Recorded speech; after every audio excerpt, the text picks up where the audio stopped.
so proud of me. They're so proud of me. Cagebreaker. All right, Cagebreakers, we out here. This is the Cagebreaker Show. Not everybody's an athlete, but you can learn a lot from an athlete. And today, this a special episode. You know, I got somebody that I truly admire, I truly appreciate. Somebody who is dynamic, somebody who I've got the opportunity to watch grow and elevate and flourish. And I'm just happy to have him on the show. So, with no further ado, today we have Mr. Leilon Willingham. What's going on, Josh? How you living, bro? I'm good, bro. How you doing? Doing well. I can't complain, man. I'm still here, and we making progress, breaking cages. Facts. Facts. That's what we do, man. We out here breaking cages for real. Man, for the people who don't know, tell us a little bit about yourself. Well, Denver bred, born and raised from Northeast Denver. Grew up through Park Hill, Northeast Denver, the whole area. Went to school out here. Um, Played a little bit of ball as you alluded to earlier, but have really been working towards, expanding who I am, what I'm known for, other than just the athlete, right? I know a lot of times we get, you know, shuttled into that small circle when, athletics is just a piece of what we do and what we are. So, I come from a family of brothers, and all of us play ball, but all of us all have, um, you know, other goals, visions, passions, and lives outside of sports. So, um, went to school in Central Florida. I graduated at UNC, where I Yep. continued to play. Unfortunately, injuries really forced me to realize that athletics wasn't the only way. So, from that, I just took what I had learned from sports and the character that it had helped me build, Yeah. um, to drive my passion to continue to help other people. Right? If my story can impact somebody, or you know provide another outlet of some sort, really just wanted to be somebody who um, could inspire people rather than motivate. Facts. Facts. Man, I love it. I love it. And let's talk about real quick. Let's talk about how was it just, I think you embody what it truly means to be a cage breaker because, a lot of people get stuck in that cage of being, just an athlete. But I do want to ask you real quick, how was it, man, just being, that top recruit, having the offers from Michigan, Texas A&M, being on ESPN, changing the culture of ESPN, bringing that brick squad mentality to ESPN and making national waves, bro. How was that and what work went into that? Man, it was a lot. It was a lot of weight to shoulder, especially coming from, a small family, four brothers in a two-bedroom house. It was we had never experienced anything like that. So for me to go through, getting calls and letters and pulled out of class, and the high level recruitment and stuff. And this is before, the birth of social media going crazy. So I'm on a flip phone. The one you used to drop and the battery go one way, the back go this way, the front of the phone go the other way. Um, but just experiencing that level of guys like Dennis Erickson sitting in your living room with that ring from Miami when he was at Arizona State. And I'm not hearing much of what he says at 17. I'm like, man, I want one of those. Facts. The Steve Sarkeesians, the Mike Shermans, Dat Win, just being able to meet all of these guys, really again showing me, coming from where I came from, there's another route, there's another path. So just being able to, hey, show that for one of my little brothers, and then now in the sense of being a dad, it's like there's so many other outlets and opportunities, right? There's 330 billion American dreams. So that exposure really prepared me for what was to come, some of the next stages in life. Yeah. So you go, being all that, being, top recruit and everything. You make a choice. You go to UCF, man. You make freshman headlines. Run into some hardships. Go to UNC. You still grinding, leading that lime life. I think you kicked in the door to make it cool to go in UNC. You put UNC on the map to where they're at. Right now today. How does that feel? Y'all don't necessarily look at it that way because there's a lot of guys who had came through UNC that had kicked down multiple doors before me, and really what I was just trying to do is to go and be who I was. Right there's you got the Vincent Jacksons, the Clarence Bumpuses, the Jace P Walk, and so many other guys. Hell, even all the way Coach Collins and them before it even went D1. It was not the most appealing destination for people, but again, it was another route, another outlet. And just because my path isn't the same as yours, or it's not as glorified, whatever the case, right? One of the reasons why I even wanted to leave UCF because I felt that I wasn't getting the recognition or the pub out west, being in the Conference USA. Them games ain't airing out here, and it's hard for somebody like me, family, to get across the country to come see you play. So coming home, staying home, I want guys to start thinking or feeling that, it's cool to stay home. You don't have to go somewhere for the name or for the accolade or anything. Being a hometown kid, having that strong line of support system. If you go to the Oklahomas and the USCs and the Texas, you look at their roster, majority of them cats is from there. So all the way from the recruitment to the kids who want to make those decisions. Yeah, granted, go whatever's going to be best for you in suits, but it's cool to stay home, man, playing in the black and gold or the green and gold or the blue and gold, as you may know, right? It is what you make it wherever you go. Man,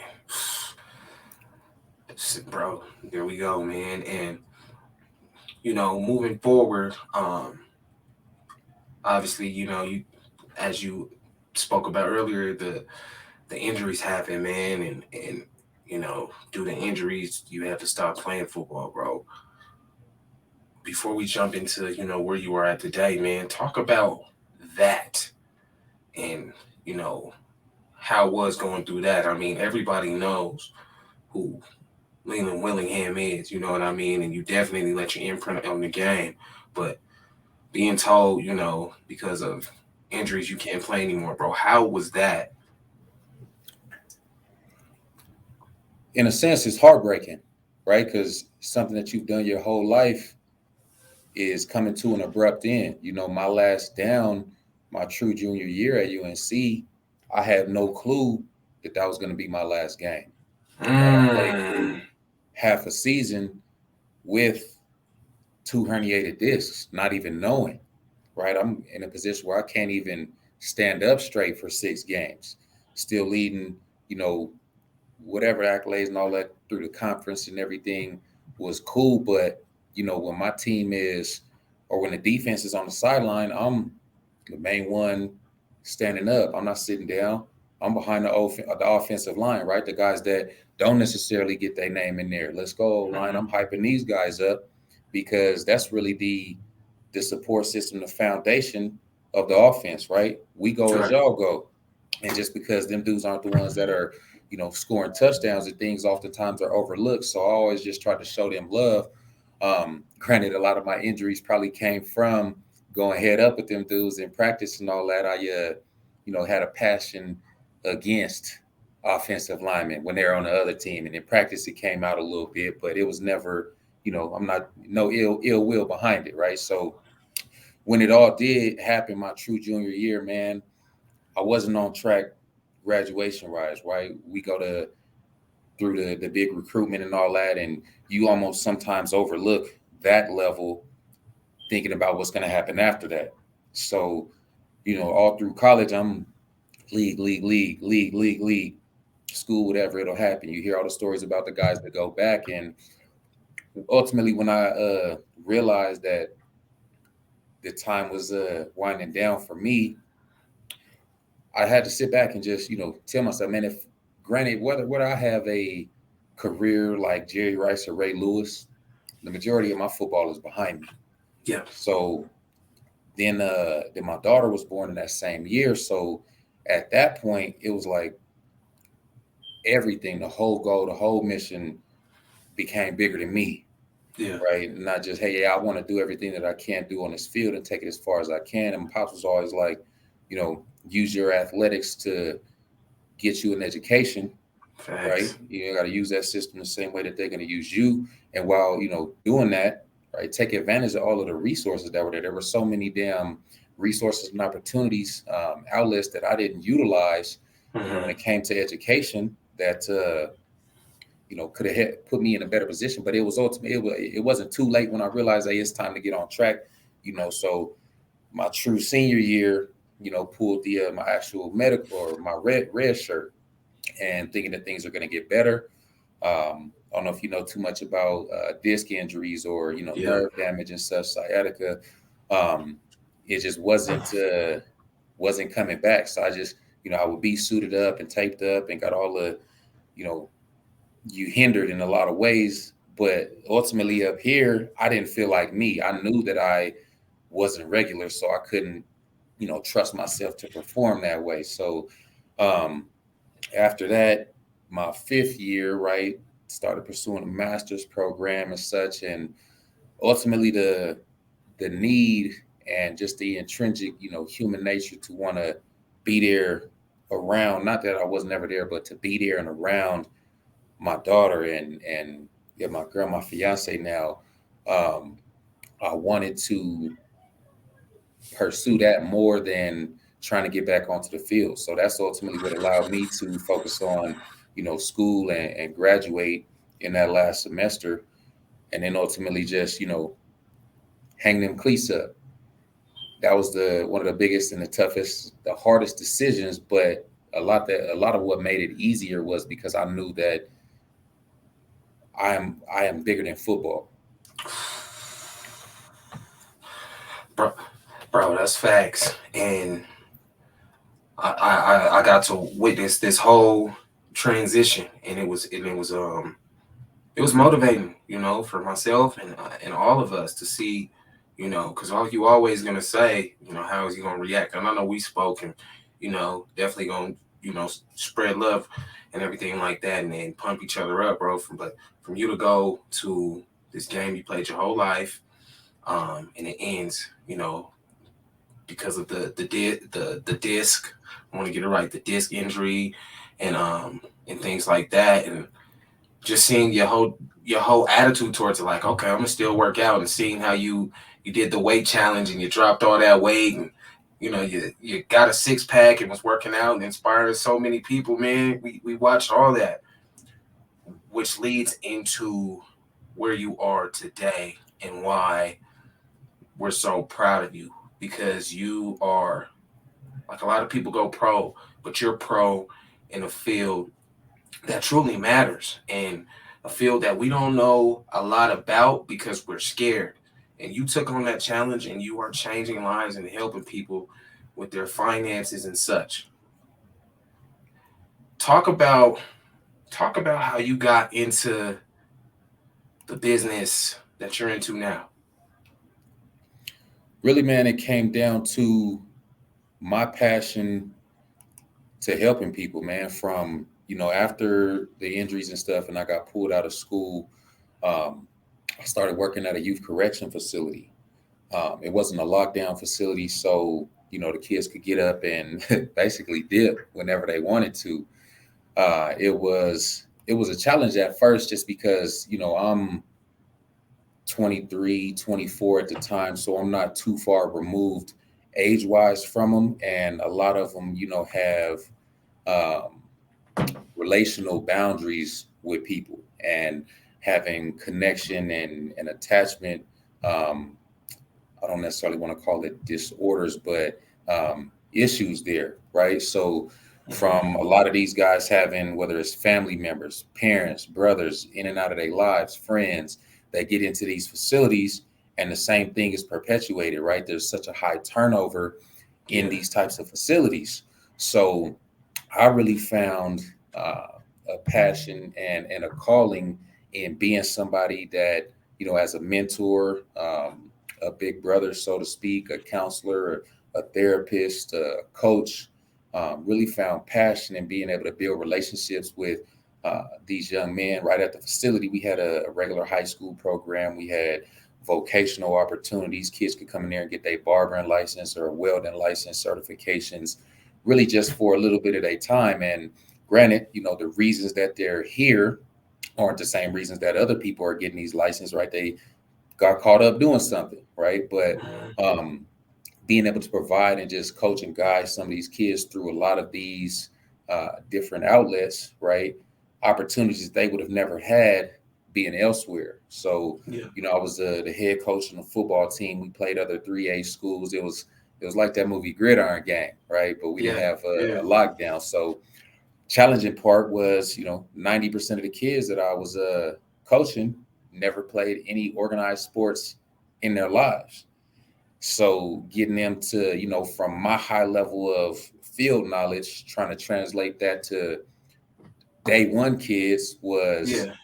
difficult in a sense. But being that I came from that, um, I understood how to connect with them. So again, being able to build those relationships, and through time, right, I was able to send upwards of 20 kids from our facility as they, transition through the program into college dorms, Adams State, Mesa State, Metro, UNC, whether or not they played ball or not, right? These are kids who came in 15, 16 years old with no sight on college, no sight on even going back to high school leaving. So um, being able to help them without anything in return, so to speak, right? I felt like I didn't have a job for the 4 years that I was there because, yeah, at the end of the day, I got paid, but I'm shooting it with the kids. I'm working out with them. I'm coaching them, leading them, just being a mentor. These are all things that I'm passionate about. So turning my vocation into my avocation, combining those, hell, man, I didn't feel like I had to go to work. Aside from that, the personal training kicked up literally right after leaving school. And I just got tired of having that dad bod, man. And I was reading this stuff from Bruce Lee and just seeing how you can get your mind to connect to the nerves and to your body. And ultimately, right, you saw I had got in better shape than I ever did after football than I ever did during, right? I didn't care about my body during that time. I'm eating Wendy's and after practice. And, we was college kids, right? We was young. We didn't know nothing about that. And they try to bulk you up and do all this other stuff. But ultimately, my sight became focused on longevity because through that injury, there was times when I couldn't, for one, put my own socks on, let alone pick up my kids and go play around with them. So, from personal training to coaching to working at the youth facility, my ultimate passion came down to the common denominator being helping people. When COVID hit, right, 2020, March and April, I got staff that's calling in, hey, I was exposed to somebody who was exposed to somebody who may have been exposed. So you want 10 days off of work. All right, whatever. We can't just send them kids at the facility home, right? And again, going back to people being in and out of their life, I'm doing, 65, 70 hours a week, overnights and things at the facility, right? Spending more time with other people's kids than my own. It ultimately just became, too stressful on my family and myself mentally. And it was just, I really loved what I was doing, was so passionate about it because of those relationships and the impact that I was able to have, right? Again, asking nothing in return, right? Just giving because I feel like my purpose is to serve. So I took a step back, man, and I took about 2.5 months, and with my family, we just travel. We're camping, we're hiking, we're fishing, we're doing all kind of stuff, just trying to catch up on lost time. And I'd be lying to you if I told you how I got in contact with Northwestern Mutual, but they reached out and offered me an opportunity, not only where I could continue to serve my passion and help people, but through the lens of creating financial plans and breaking these cultural generational barriers that hinder us so heavily, right? My parents, my family, I didn't grow up hearing about these things, having these conversations in the household, how to save money, what's a 401k, compound interest, right? The eighth wonder of the world. I was never exposed to anything like this. And, Mhm. the majority of my friends in the circle that I grew up in, very similar experiences. So, not to sit here and say that everybody has that, but, from that perspective, I came in with the mentality on, hey, a lot of these complex planning or the financial planning, um, whatever you call it, or a reputation can be very misleading at times, especially to people who may feel that they don't know too much about it or don't exactly know what it is, and it'll get a bad rap. So, I really wanted to be able to get people to understand that and normalize talking about being uncomfortable or uncertain about their goals or their finances. And, you know, there's multiple different types of financial services, and I think that people should really develop a deep relationship with that advisor. So, again, just being able to spread my impact, right? When Northwestern reached out, I came down and talked to the MD here, and this dude had a very similar mindset to me, from the sense of, I'm trying to help people. I'm really personable, but everything that I do is founded on relationships, right? And trust that I'm building with somebody. So I just wanted to, again, be able to spread that and continue to serve my passion again now through a different lens, because we talk so much about uh, mental health and physical health and relationships, and oftentimes we neglect the financial and the fiscal health, right? So breaking down that barrier, creating a path where it's easy for people to talk to somebody that they can relate to, or that they can build a relationship and trust. You know what I mean?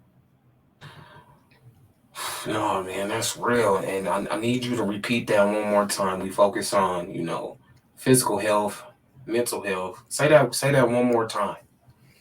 There's the three most important things in life. One being our health, two being relationships, and three being finances, right? Finances affect the other two.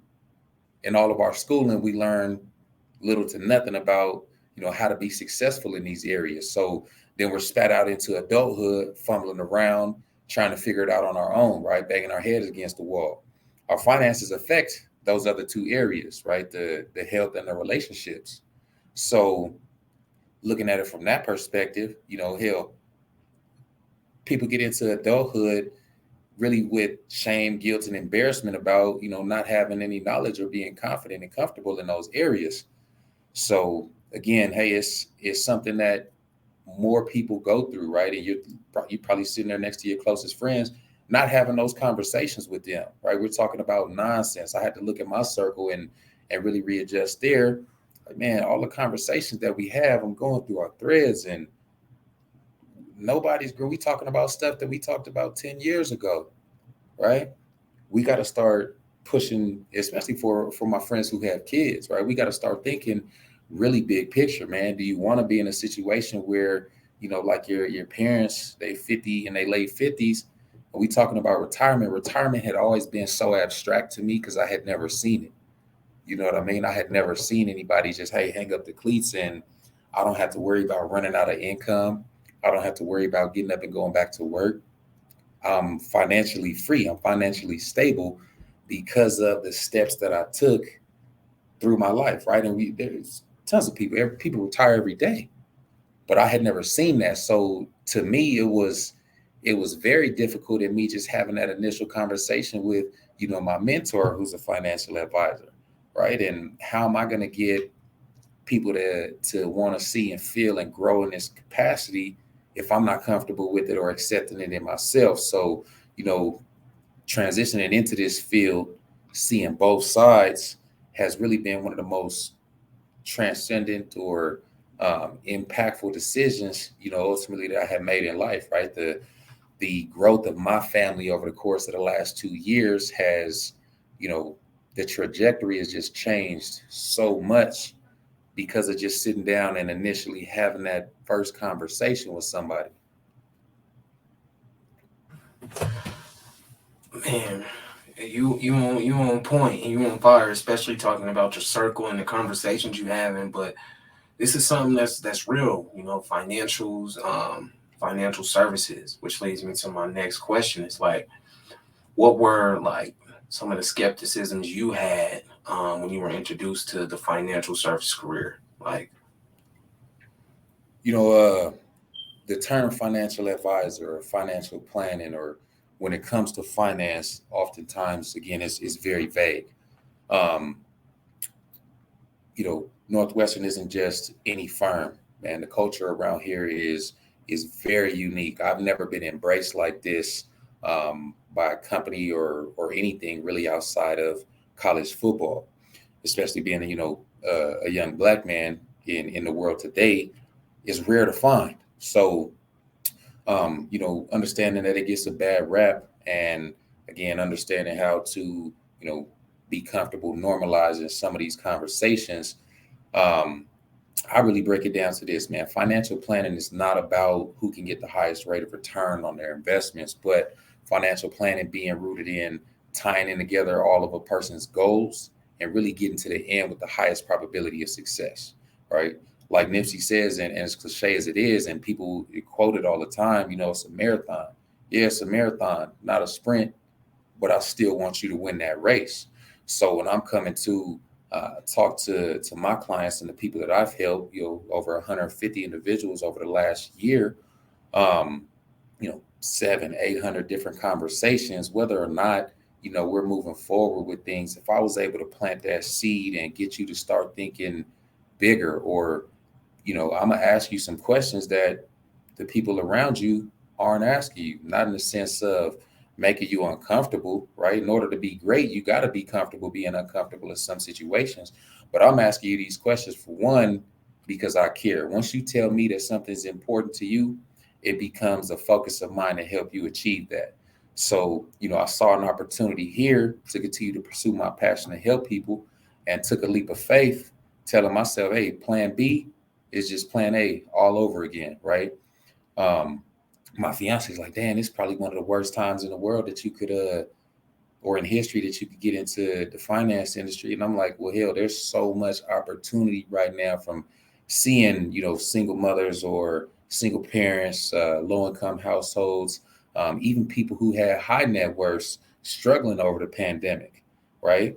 Over that course is really when I built the foundation of my business, because again, I was able to show people that there's another way, right? So rather than people being avoidant and having these conversations, right, they're open to it, right? Listening, again, talking to somebody that's not focused on what's in their pockets, but what's in their hearts, what's in their minds. Where can I go? How can I move forward, right? We're trying to push that needle, and not talking about, if you compare it to climbing Mount Everest, right?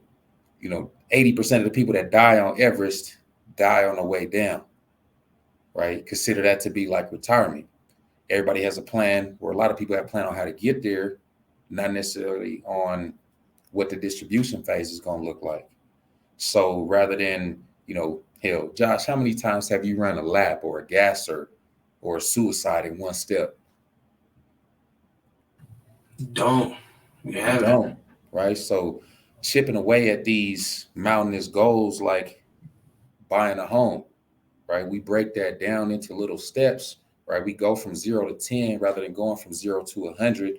And then as I'm continuously meeting with people, whether it's quarterly, semi-annually, annually, updating your plan, keeping it in line with your different life stage changes, right here, you probably hate to start putting your money with somebody and this dude never talks to you again. So, a lot of my clients probably get tired of me calling, asking to, hey, save more money, or continue to invest in yourself. But again, ultimately, what I want you to do is to finish that marathon. I still want you to win, and you're not competing with the Joneses over here. You competing with what where you've been, right? I meet people where they're at, and oftentimes it's never where their feet are. Worried about what's going to happen in the future, or regretting something that happened in the past, right? And in both scenarios, I want to meet you again and ground you and understand that, hey, these complex needs or deals aren't that complex, right? We just have to start somewhere. The first step is figuring out what you want and then getting with somebody who can help you get there. Facts, facts. In your own experience, or just reflecting on your clients, like how does like one's money's history play into a part of like how you run, your practice or how you approach the financial planning? Some of the first questions that I ask somebody in our initial convos would be, hey, are your parents still alive? If so, how are they doing? Great, retired, separated, cool. What types of things did you learn from them personally, professionally, financially that you want to replicate or you don't really want to emulate, right? So I'm getting a feel for what matters to that person, or really what type of mentality that they have around it, right? What type of reservations or anything that they have in relation to it. Getting a feel for that so I can really tailor in how I'm going to build a plan for them. Because there's other companies where you got the cookie cutter. Hey, here's a 28-year-old married to another 28-year-old. They got 2 kids. This is their income. That's what fits them, right? If anything, recommendation, whatever the case that I would make to anybody, doesn't fit their goals and the things that they tell me are important, we're not going to have a conversation about that, right? In most Americans, in fact, about 85% of people have anxiety just about money. About 75% of them say that it affects their health. About 1 in 3 people worry about finances daily, and 2 out of every 3 adults probably are going to outlive their retirement savings, right? So thinking of it from this perspective, about 85% of money that's saved in America happens after age 88 or 58, after age 58, right? So people not really understanding, there's advisors who work with super high net worth people, right? And their competition may be another advisor or a business opportunity or such, right? And in our culture, oftentimes, what our competition, so to speak, is, a pair of Jordans or a cable bill or human nature, so I can get an understanding for somebody's human nature when ultimately human nature is the greatest defeater of any wealth accumulation, right? That's why things like a 401k are structured the way they are to work that way. It takes that money away before it goes into somebody's pocket. Usually when that money comes into somebody's pocket, first thing they're thinking is, well, what can I get with this? Rather than how can this grow for me or push me beyond the next paycheck? You know what I mean? Yeah, no, that's you coming with that heat today, man.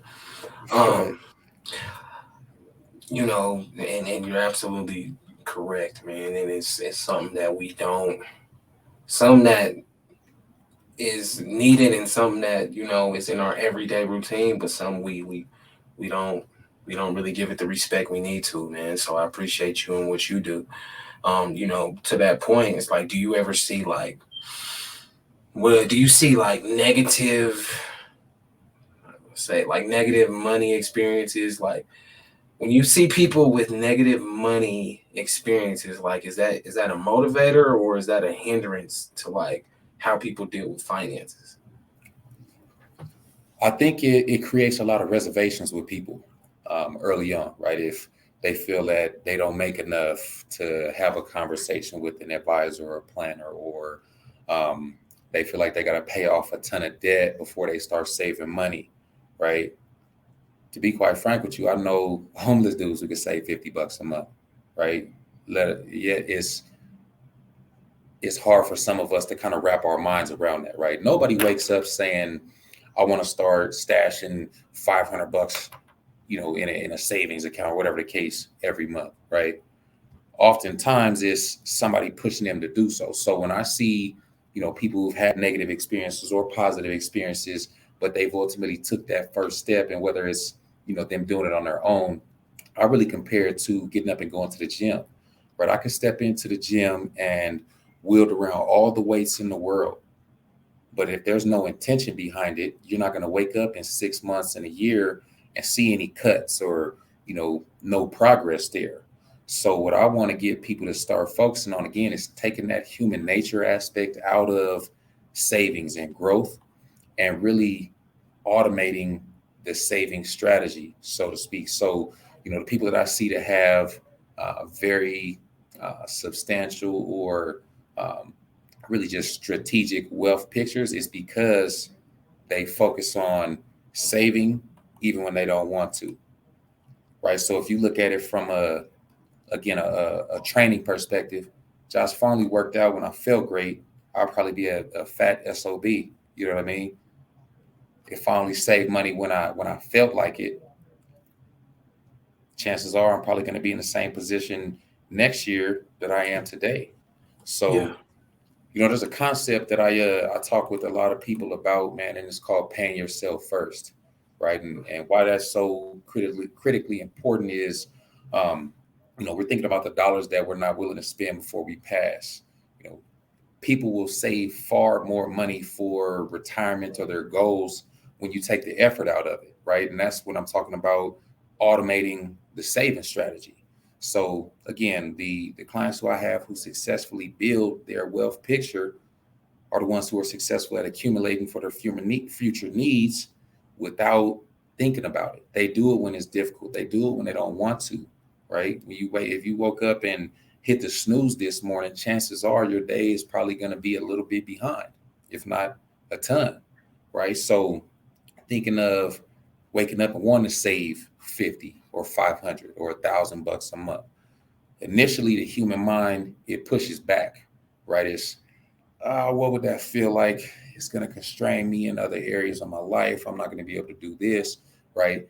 But we're building those savings muscles over time. What happens when you get up and go to the gym? The hard part is getting up and going at 4 a.m. for 2 months. That third month, the easy piece becomes increasing in weights. So as I'm meeting with somebody, say January last year, and hypothetically, right, they do start saving $5 a month, right? When we're meeting again this January, right, and I'm no name dropping or anything, right, it becomes part of the budget. It's automatic. They don't even notice it. A year later, they reflect back saying, it's hard to get used to at first, but I made it work. Now I don't notice it. At this point, I've probably gotten a raise. Maybe my cash flow from the business has increased. Then that's when they just start biting that bullet and saving more, right? So they get that initial strain, you go work out, it's sore at first. Next week, we throw in another plate on. That's the easy part, increasing in weights after we've consistently built those habits.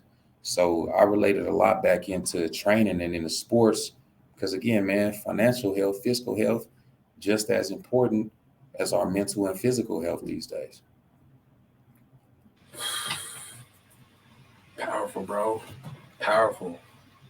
You go from being this 4-star All-American linebacker, putting on for the Brick Squad, running the Western region, offers from Texas A&M, Michigan, Washington, everywhere. Offers from everywhere. You go to UCF, you do your thing as a freshman. UNC, you do your thing. But now you were doing your thing as the office linebacker. Terry Tate. The office linebacker, man. Tell us who the office linebacker is and what you want people to know about what it is you do. I want people to, well, first off, the office linebacker, man, that's me, right? I'm not the average size guy in a corporate situation, right? I'm not giant or anything like that, but I like carrying that mentality with me. And I don't know if you can see back here, this rhinoceros, man. I got a ton of these all over the office because of what they symbolize. I know I grew, through the lion life stuff and all that, but for one, what's a rhino scared of? Probably nothing, maybe another rhino. Rhino gets up, puts on his Rhino clothes, and brushes little Rhino teeth, and he starts trucking through things all day, right? Without any regard for what else is going on, right? I got my mind set on something, and I'm focused on checking this box. Then I'm asking what's next, right? It's about having resiliency, relentless forward momentum. So continuing to grow. You know, we were talking about the circle earlier and had to, you know, not that it's negative relationships or anything, but hey, we just are not moving in the same direction anymore. And sometimes in order to grow, you have to go. So, you know, working with some of the people that I've been able to help, right? I help them see that they can make progress, even if it's baby steps, right? If these things become hard for them, right? I bring people back to their goals and the things that are important to them, right? Uh, what are these goals? What's important to you? What do you want to create? What type of legacy do you want to build? What do you want to leave behind? What would you protect? You know, very few people go through that thought process or have those conversations with their circles. So they just spend times doing things and end up in places that they don't really even want to be, right? I help people think about what they want and then build long-term relationships with them to help them continue to take steps towards them. Right now, hell, it's like I'm the GPS in the passenger seat. You got to drive that ship or that vehicle. You know, if you look at it from again the football perspective. So last year in the Super Bowl, Patrick Mahomes didn't have any time in the pocket for his investments. Tyreek Hill, Travis Kelce, right, to get downfield or to get open. He didn't have any protection. So week one in this most recent, this current NFL season was the first week in NFL history that a team had 5 offensive linemen make their team debut on week one. So they went and got a whole new protection plan for their biggest asset, right? Their driver. If I'm talking to somebody about, you know, building their financial plan around their, you know, their profession, their personal goals, that person is the Patrick Mahomes, whether the mother or the father of their family, of their goals and their direction, right? That's the leader there. So making sure initially, hey, we have the proper protection we need in place so that we can allow, you know, some of these other tools or vehicles basically to get open for us, right? Or to grow and to build. We have a foundation, we have a base. And that's what I saw lacking so much through, you know, or what the pandemic really exemplified, right? Or really exposed. So many people didn't have a plan, didn't have any protection, right? So when, you know, what we choose to do with our money and what we know that we shouldn't, but we don't do, right? It's scary. And in talking to somebody like, you know, or an advisor, or whatever the case, you don't know exactly what it is they do. And then you got to have a ton of money to start investing and you got to pay off all this debt first. Well, hell, you know, if you go and try to, you know, pay off all your debt before you start saving, chances are you're probably going to acquire some more debt over that same time and really just continue going in that same circle and never start saving. So I help people, again, break these things down, taking them step by step and doing it in a sense where, hey, we can save and pay down debt, but we're building systematic, strategic processes that are easy for us to wrap our mind and our heads around. Is doable, but it's also meaningful, right? The comparison from, you know, throwing all the weights around and 6 plates on here. What is that doing anything for you? Is that meaningful? Or are you just sitting here doing it to do it? Right. So I wanna push people and challenge people to be the driver of their own success, but also hold them accountable in a sense of, hey, you told me this was important to you. This is what we got to do to get there. Right. So without it being so, I don't know. I don't know if I'm ready yet. If that's the mentality that you come in, you'll never be ready. Right. And I'm not, you know, charged. I don't have no consultation fees to meet with you or anything like that. Really what my goal to do is, hey, to find out what's important for you, show you what my process is like, learn a little bit about your goals and your future, and then make the determination on whether or not it makes sense for us to dig deeper in that sense. But again, hey, you being that Patrick Mahomes a year plan, I'm just in the passenger seat with the GPS, man. You got to really drive that. Like a coach, you could put somebody in position, but if they don't make the right reads, they're not making the right decisions and the choices. So helping people build accountability in that perspective, man, and that office linebacker mentality coming in with the theory of the rhino and such, right? 2-inch thick skin, man. There's not too much that can really stop me. So I'm talking about that in relation to my own financial planning, because once I started, once I put in a plan for my family, everything started to elevate. Home search, new, up-to-date vehicle. The savings started to compound, right? Education, things like this, all debts becoming paid off while still accumulating in the same sense, right? Getting engaged, right? The quality of life just improved in so many different areas and zones. Hell, my only regret is I wish I would have started sooner. No, man, that's you coming with that fire, that Patrick Mahomes, man, and protection. But the crazy part is it's real. You protecting the clients and everything like that, protecting, and that way they can protect. It's just the way, man. The way you put it was so perfect. Um, I even visualized it. You know what I mean? And helping people with their investments and things like that, and also what they said they wanted to do. You said you wanted this. You said you wanted that Super Bowl. Okay, let's go get it. I'm gonna help you. You know what I mean? And you just being an asset to your clients and financial services is phenomenal. Um, my last, it's a two-part question. I gotta ask you. Do you feel you're a cage breaker, and what cages have you broken out of? I feel like I've outgrown the cage, and not in a sense of, hey, I'm bigger than life or anything like this, but in what I limited myself to think that I was able to do, right? If you put a shark in a pond, regardless of the amount and variety of prey options, it'll never outgrow that pond, and it won't grow to its full size and its full potential, right? But if you look at something like, let's call it a sequoia tree, right? You know anything about sequoia trees? Yeah, you the first person who put me on. So sequoias, they're limited to one forest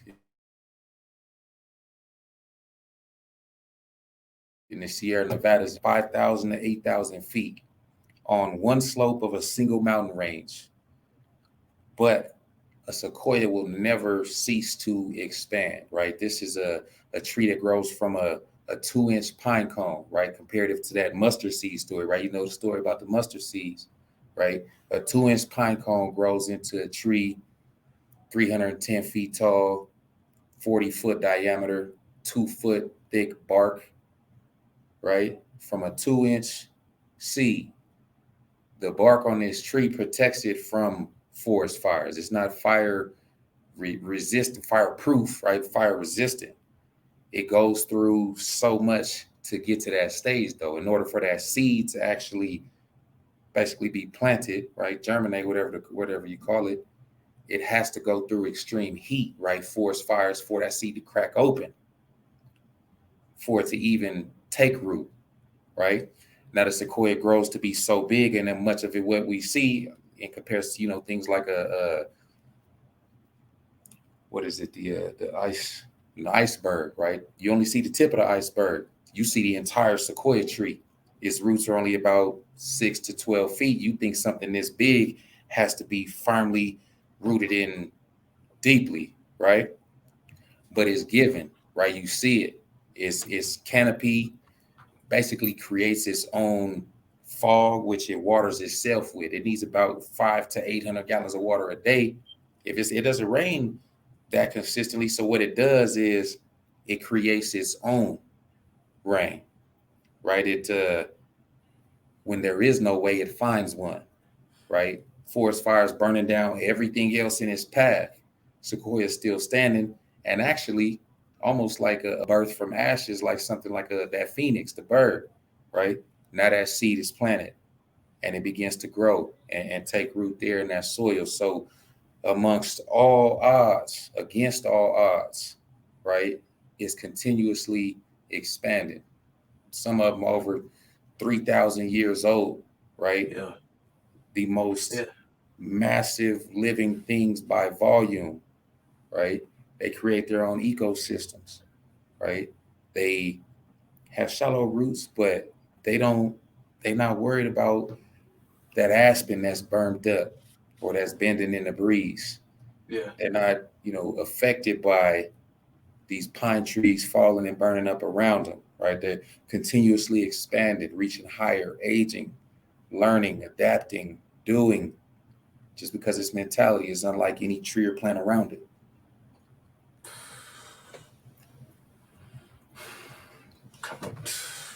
Powerful. I'm a tree hugger. Powerful. I'm Nah, true. man, it's powerful. My last question. What's one piece of advice you want to leave with the world?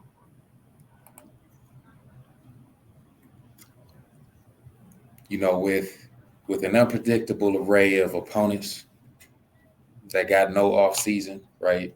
Life's a little bit different than sports. No playbook, no shot clock to stop the action. Endless setbacks, challenges, roadblocks that force most people out of the race. My response is simple. If you can't do it yourself, you better create the mother who can. And there we have it. There we have it, man. Bro, I appreciate you taking the time out to come on the show and drop that knowledge, and I appreciate what you're doing out here to help, to help the world, to help the communities, and really be that staple for financial literacy, because it's something that affects everybody. It's more important than a lot of things we place our importance in, but it's just that lack. So I appreciate you being the one to, step out and provide that, So Yeah, thank no you. doubt, bro. I appreciate, the opportunity, man. And you're always showing love to everybody. And that's really what sets you apart. I know we didn't talk too much about this as well, but, I saw you go through injuries, right? And whether or not you Yeah. know how deeply or how much your story can affect somebody, right? A lot of what I was going through my head on training days in the training room or whatever the case is, Josh is getting through it. Josh is getting through it. And just the mission and the moves that you've made to get to the point that you are, and just to continue to push forward, right? Relentless forward momentum, right? Your story and the way that you move, man, affects so many people. So, if you can be impactful, do it. Do it. Always leave a positive impact on somebody. Whether it's a smile, some kind words. Never know what somebody's going through or they struggles. Love, bro. I appreciate you, man. And I'm so proud of you. So proud of you. And again, we appreciate you and continue to flourishing, bro. Yeah, no doubt, bro. I appreciate the opportunity, man. Thanks for having me on the Yes, show. sir. Cagebreakers, we out here. So proud of me. It's so proud of me. It's so proud of me. Cagebreaker.